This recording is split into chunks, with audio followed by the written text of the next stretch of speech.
6장 19절부터 29절까지 말씀 봅니다. 한 부자가 있어, 시작. 한 부자가 있어 자색 옷과 베옷을 입고 날마다 호화롭게 즐기더라. 그런데 나사로라 이름하는 한 거지가 헌데 두성이로 대문 앞에 버려진 채 그 부자의 상에서 떨어지는 것으로 배불리려 하매 심지어 개들이 와서 그 헌데를 핥더라. 이에 그 거지가 죽어 천사들에게 받들려 아브라함의 품에 들어가고 부자도 죽어 장사되매 그가 음부 중에 아브라함과 그의 품에 있는 나사로를 보고 불러 이르되 아버지 아브라함이여 나를 긍휼히 여기사 나사로를 보내어 그 손가락 끝에 물을 찍어 내 혀를 서늘하게 하소서. 내가 이 불꽃 가운데서 괴로워하나이다. 아브라함이 이르되 예, 너는 살았을 때에 좋은 것을 받았고 나사로는 고난을 받았으니 이것을 기억하라. 이제 그는 여기서 위로를 받고 너는 괴로움을 받느니라.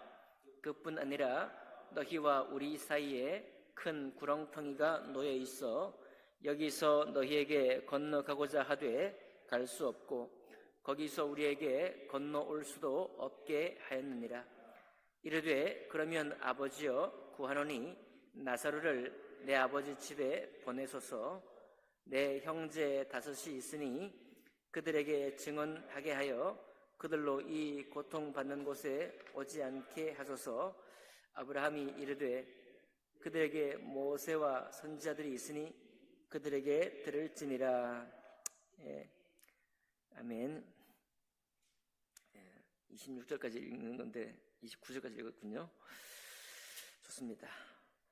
오늘 말씀은 부자와 거지 나사로의 이야기입니다. 그런데 정말 신기한 것은 여기 이 이야기입니다. 우리 예수님도 이야기라고 말씀하셨고요. 이야기인데 이야기에 보면 천국과 지옥이 나와 있습니다. 근데 천국과 지옥이 나와 있는데 여기 죄 문제가 없어요. 여러분과 제가 늘 우리가 구령 상담을 하고 구원의 길로 초청하는 모든 말씀에는 항상 죄 문제가 있고 지옥에 가는 그 이유는 뭐냐면 죄를 짊어지고 있기 때문에, 죄를 해결하지 못하고 있기 때문에 지옥 간다. 천국 가는 사람은 죄 문제가 해결되었기 때문에 죄가 이끄는 사망과 죄가 이끄는 심판으로 가지 않는다. 우리가 이것을 잘 알고 있는데 오늘 이 이야기는 죄 문제가 없는 것입니다. 그런데 희한하게도 천국 가는 사람도 있고 지옥 가는 사람도 있는 것입니다. 이유가 뭘까요? 이유가 별로 없습니다. 거지 나사로는 이제 배가 먹을 것이 없어서 배가 고파서 부자의 집 대문 앞에 엎드려서 자비를 구하고 있는데 이 부자는 자비를 베풀지 않았죠.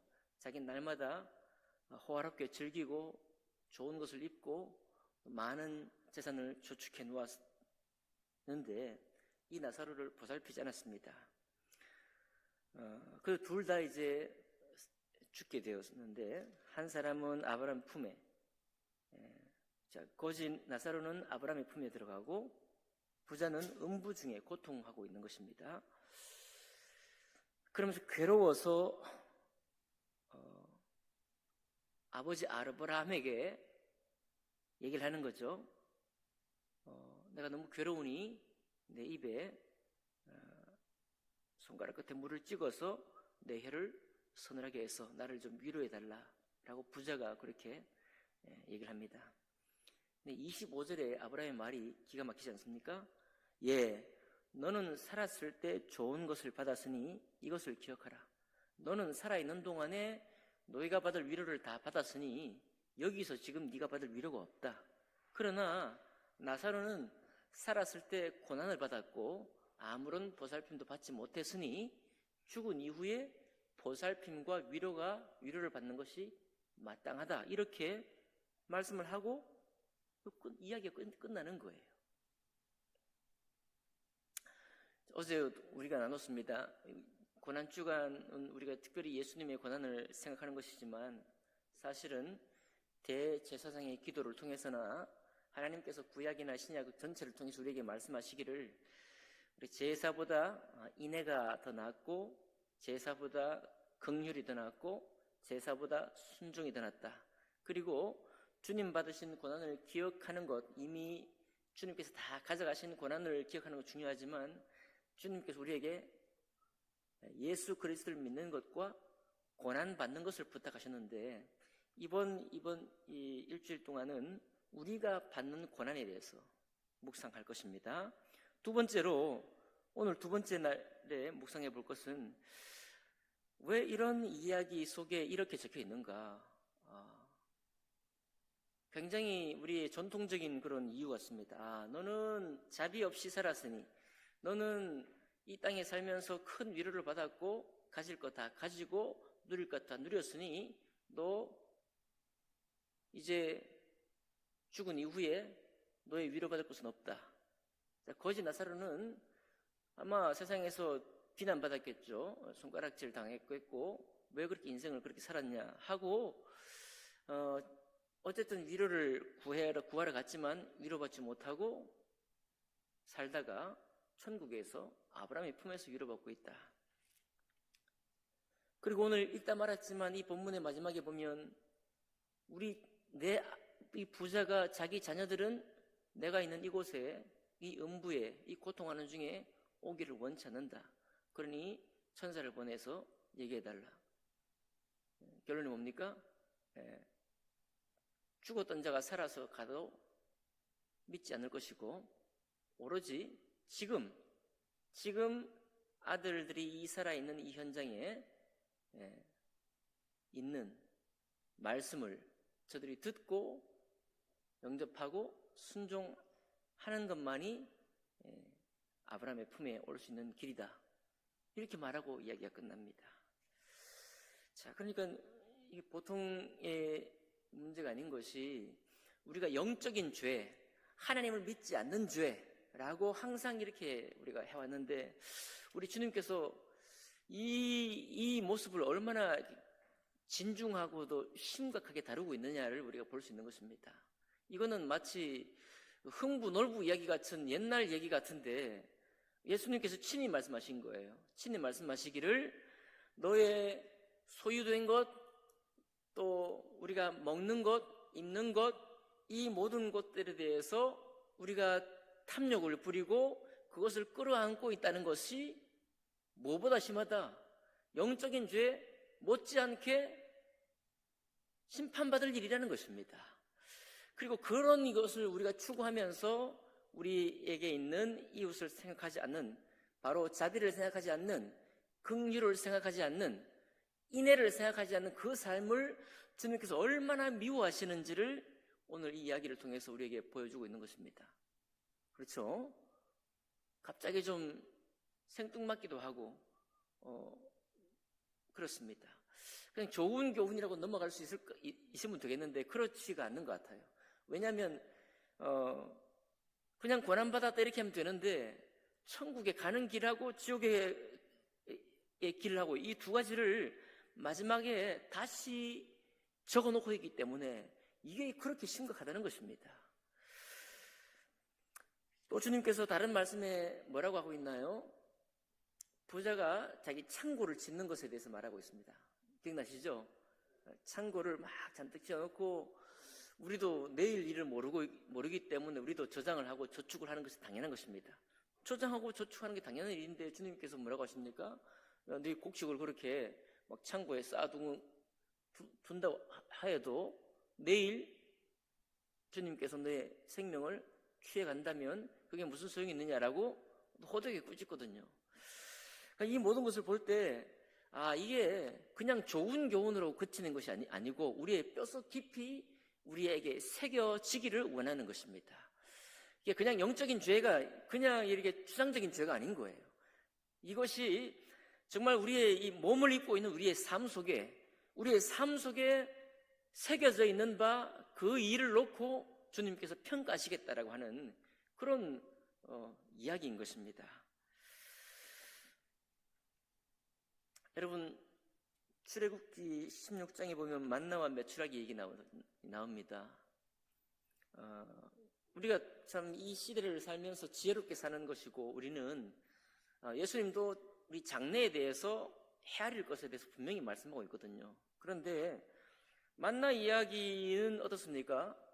오늘 매일 만나를 주시는데 그 만나를 저장을 하면 어떻게 돼요? 썩어버립니다. 참 이거 우리의 이 지혜로운 생각으로는 이해가 할 수 없는 거예요. 아니 그럼 하나님, 내일 일을 모른다고 내일 먹을 것도 아무 준비도 하지 않고 살란 말입니까? 이렇게 반문이 일어날 수 있겠고, 그리고 더 나아가서는 이 만나 이야기를 동화처럼 생각을 하는 거죠.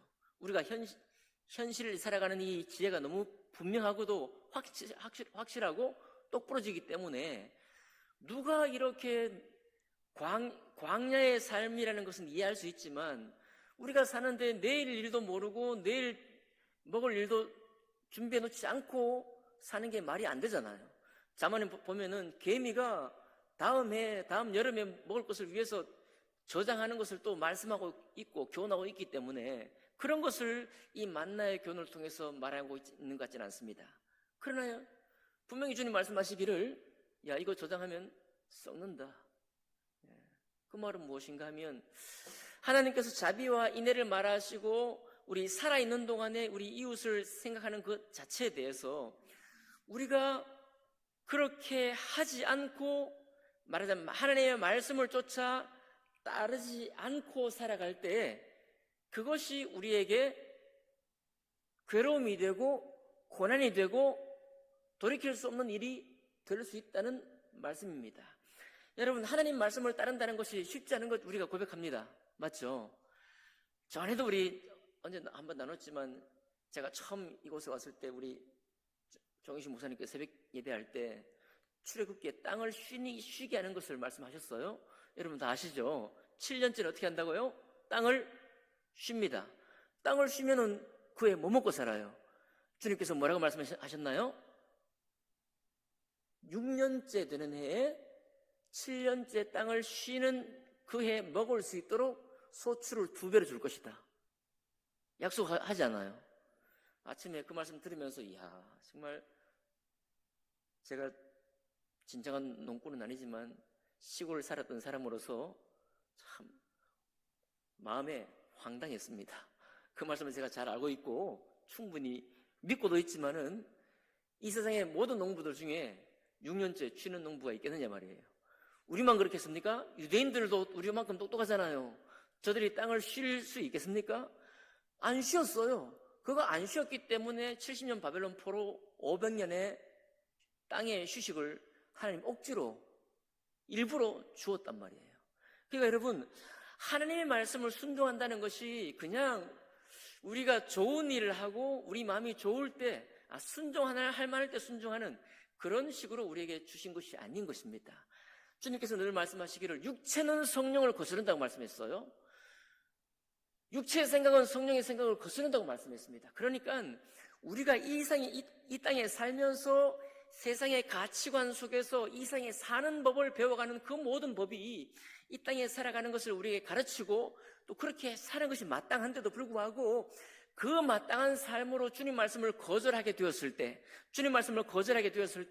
그것이 우리에게 결코 선한 것으로 돌아오지 않는다고 주님 말씀하고 있는 것입니다.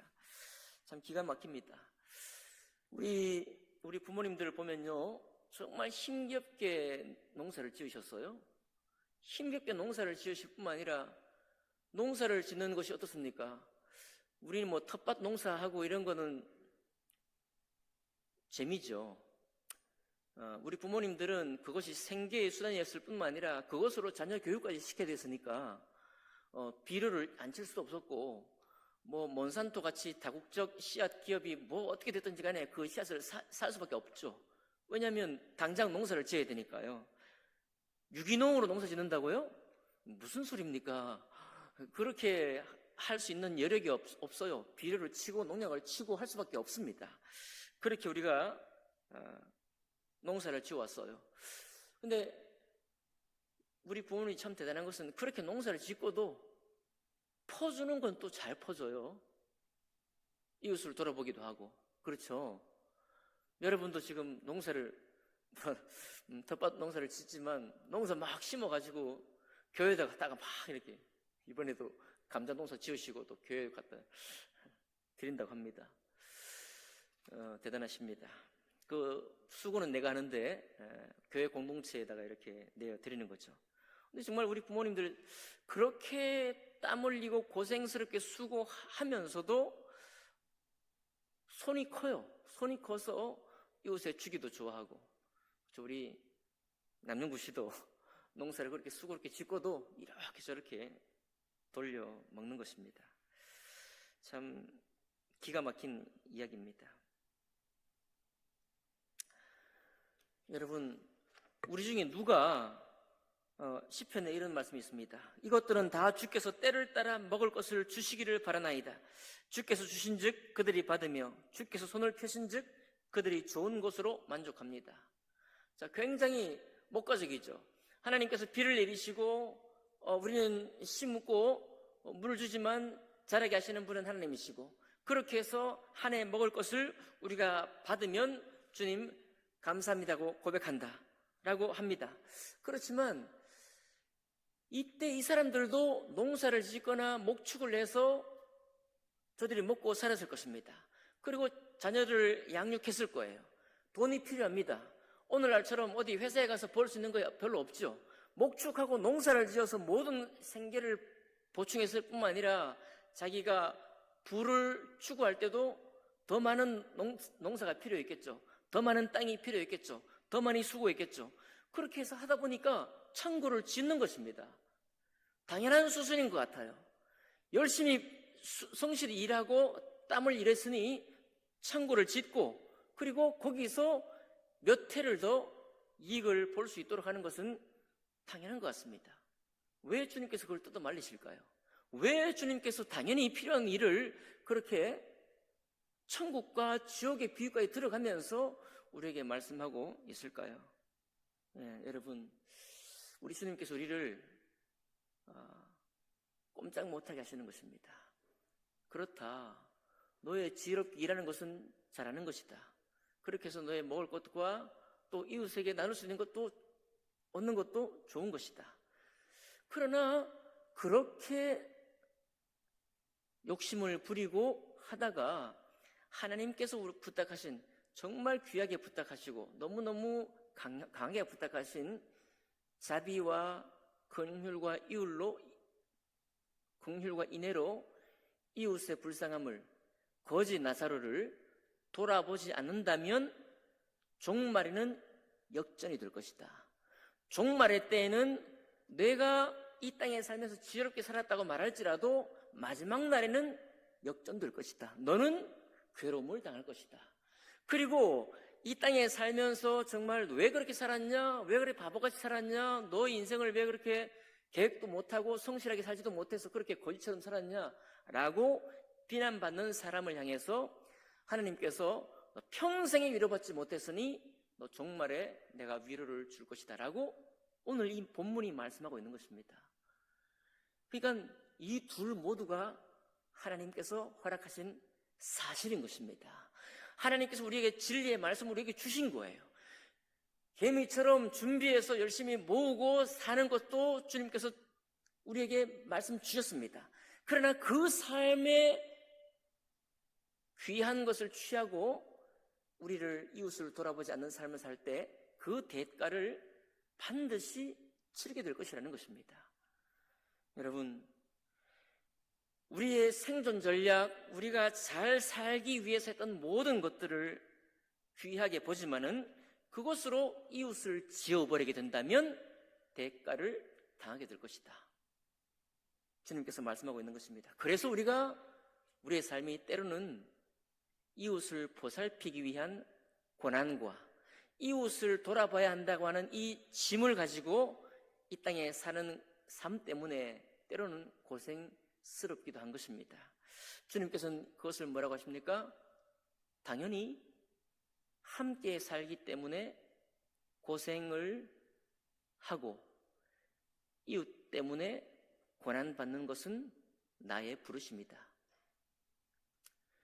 교회를 세운 것도 그것을 위해서 세운 것이다 라고까지 말씀합니다.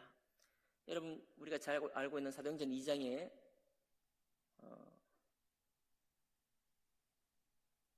자기 것을 팔아 교회에서 나누지 않습니까? 나누어서 교회 공동체가 많은 가난한 사람들이 들어왔던 교회 공동체를 지키고 세우기를 원하셨습니다. 그 끝에 우리를 또 놀라게 하는 아나니아와 삽비라 이야기가 있죠. 우리가 저는 여전히 우리의 현대 논리를 이해할 수 없습니다. 자기 밭을 팔아서 자기 취할 것 취하고 드릴 것 드렸는데 주님께서 성령으로 그를 죽게 했잖아요. 말이 됩니까? 이거 이해가 되는 것인가요? 이거 정말 지혜로운 하나님의 말씀 맞나요? 너무 과도한 주님의 권면 아닌가요? 그렇게 신약에 그렇게 말씀하고 있는데 그때에도 주님께서 돌이킬 수 없는 그 결과를 안겨버리고 말았습니다. 무엇을 말씀하고 있을까요? 이거는 그냥 우리의 소유가 남아서 기분 좋게 공개하는 그런 것을 수준을 넘는구나 알 수 있는 것입니다. 여러분, 저도 욕심이 있는 사람입니다. 저도 밭을 일구면 좀 더 하고 싶은 사람이죠. 고생은 덜하면서 얻고자 하는 것은 많습니다. 우리의 육체의 욕심은 모두가 다 가지고 있는 것입니다. 그러나 주님께서 오늘 여러분과 저를 불러서 그리스도인 삼으시고 교회를 세우셔서 교회를 세우신 데에는 거절해서는 안 되는, 반드시 이 부분의 말씀을 동화처럼 받는 것이 아니라 진실로 받아야 할 이 말씀이 있는 것입니다. 우리의 생존을 위해서, 우리 더 잘 사는 것을 위해서 결코 이웃을 없이 하거나 이웃을 돌아보는 것을 중심으로 행하지 않는 삶을 살아서는 안 된다라고 오늘 말씀하고 있는 것입니다. 여러분, 하나님께서 우리를 먹이신다는 사실을 믿으십니까? 우리의 수고에도 불구하고 주님께서 먹이시고, 우리의 때로는 경제의 피곤함 때문에 우리가 정말 저축해야 된다는 것, 이 필요가 있어서 우리가 저축해야 됨에도 불구하고 주님께서 오늘 이 말씀으로 여러분과 저를 도전하고 있습니다. 우리의 한쪽 눈이, 우리의 한쪽 귀가 항상 우리 주변에게 열려있기를 주님께서 명령하고 있는 것입니다.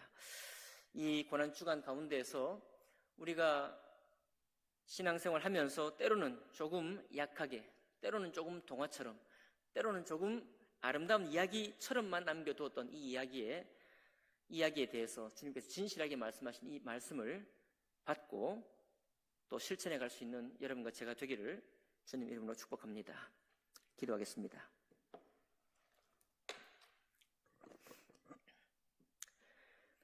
살아계신 하나님 아버지, 감사드립니다. 참 주님께서 우리를 부르신 것이 우리 영혼의 축복, 먼 훗날에 혹은 우리의 정말 영적인 축복만을 위해서 우리를 부르신 것이 아닌 것을 오늘 봅니다.